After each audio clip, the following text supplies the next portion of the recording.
और रेड के खिलाफ सुनील सिंह का गुस्सा किस तरह फूट पड़ा वो आपको दिखा देते हैं।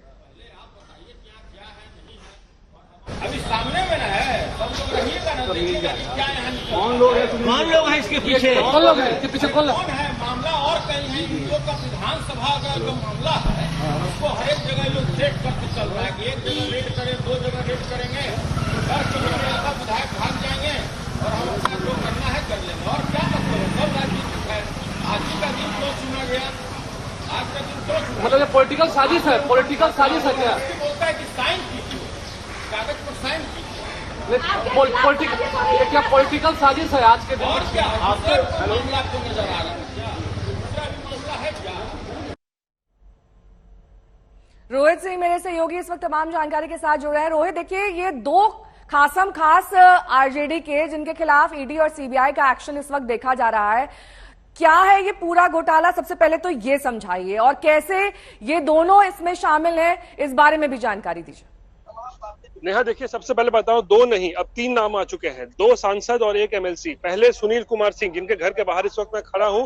सुनील कुमार सिंह के यहाँ से सुबह 8 बजे से छापेमारी चल रही है सीबीआई की पटना में। दूसरा जो है वो है अशफाक करीम, जो कि राज्यसभा के सांसद है आरजेडी के, और उनके पटना ठिकाने पर भी छापेमारी इस वक्त चल रही है। तीसरा नाम फैयाज अहमद, आरजेडी के नए राज्यसभा सांसद, 1 महीने पहले ही वो सांसद बने हैं राज्यसभा के, उनके अभी मधुबनी में छापेमारी चल रही है।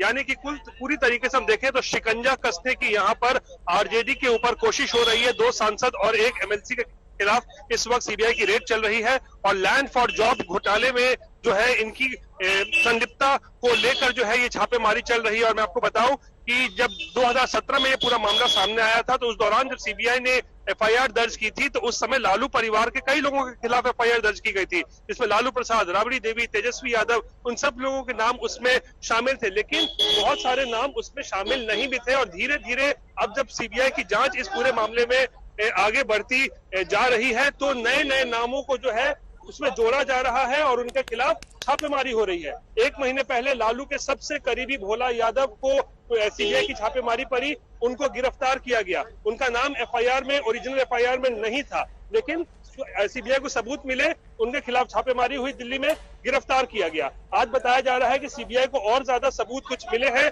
इन नेताओं के खिलाफ जहां आज छापेमारी चल रही है, और इनके खिलाफ भी अब सीबीआई की यहाँ पर रेड देखने को मिल रही है। लेकिन 2 घंटे पहले यानी 11 बजे नीतीश कुमार का ट्रस्ट वोट है, और उससे पहले जिस तरीके की इस वक्त कार्रवाई सीबीआई कर रही है आरजेडी नेताओं के खिलाफ, उसको लेकर आरजेडी में गुस्सा है, नाराजगी है। कह रहे हैं बदले की भावना से ये पूरी कार्रवाई की जा रही है। हालांकि सीबीआई की अगर माने सूत्रों से पता चला है कि उन्हें कुछ फ्रेश लीड्स मिले हैं जिसके आधार पर इस वक्त छापेमारी चल रही है। तो कहीं ना कहीं राजनीति जबरदस्त तरीके से हलचल इस वक्त बिहार में। 2 घंटे के बाद ट्रस्ट वोट होना है, लेकिन उससे पहले यहाँ पर सीबीआई की जबरदस्त और ताबड़तोड़ छापेमारी। बिहार के कई जिलों में, पटना में, मधुबनी में 2 राज्यसभा सांसद और 1 एमएलसी के खिलाफ इस वक्त पुलिस की बड़ी, माफ कीजिएगा, सीबीआई की बड़ी कार्रवाई चल रही है। नेहा, रोहित, ये जो तीसरा नाम है फैयाज अहमद, उनके घर पर भी छापेमारी चल रही है, वहां पर किस तरीके का एक्शन है, क्या जानकारी वहां से मिल रही है?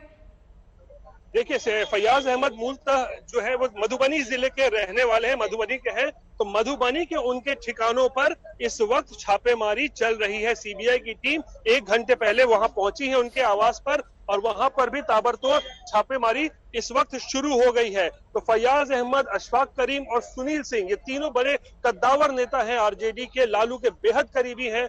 और इन लोगों की जब छापेमारी सुबह से शुरू हुई है तो उसके बाद आरजेडी खेमे में हलचल है और बदले की राजनीति का जो है यहाँ पर हमने देखा है, मनोज झा ने आरोप लगाया है।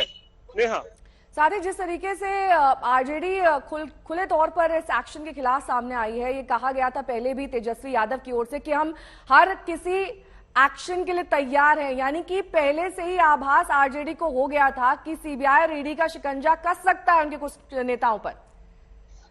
देखिए जिस तरीके से विपक्षी नेताओं के खिलाफ देश भर में छापेमारी इस वक्त चल रही है, चाहे वो बंगाल में हो, महाराष्ट्र में हो और कई जगहों पर हो, तो इस बात का आभास आरजेडी को हो चुका था। सत्ता परिवर्तन हुआ है बिहार में तो कोई ना कोई कार्रवाई बीजेपी या केंद्र सरकार जरूर करवा सकती है। और हमने भी कई बार तेजस्वी यादव से बात किया, उनको भी आभास था, कहा उन्होंने सीबीआई से नहीं डरते हैं, ईडी से नहीं डरते हैं, कोई भी जांच हो हम उससे नहीं डरते हैं, डराने की कोशिश मत कीजिए। लेकिन आज जब ये ट्रस्ट वोट होने जा रहा है, हालांकि ट्रस्ट वोट बहुत एक तरीके से कहें तो एक औपचारिकता मात्र है, सरकार के पास नंबर्स पूरी तरीके से है, नीतीश कुमार और तेजस्वी यादव के पास सरकार गिरने की कोई ऐसी संभावना नहीं है। लेकिन उससे पहले यहाँ पर एक बड़ा संदेश भी जो है देने की कोशिश की जा रही है केंद्र सरकार के द्वारा।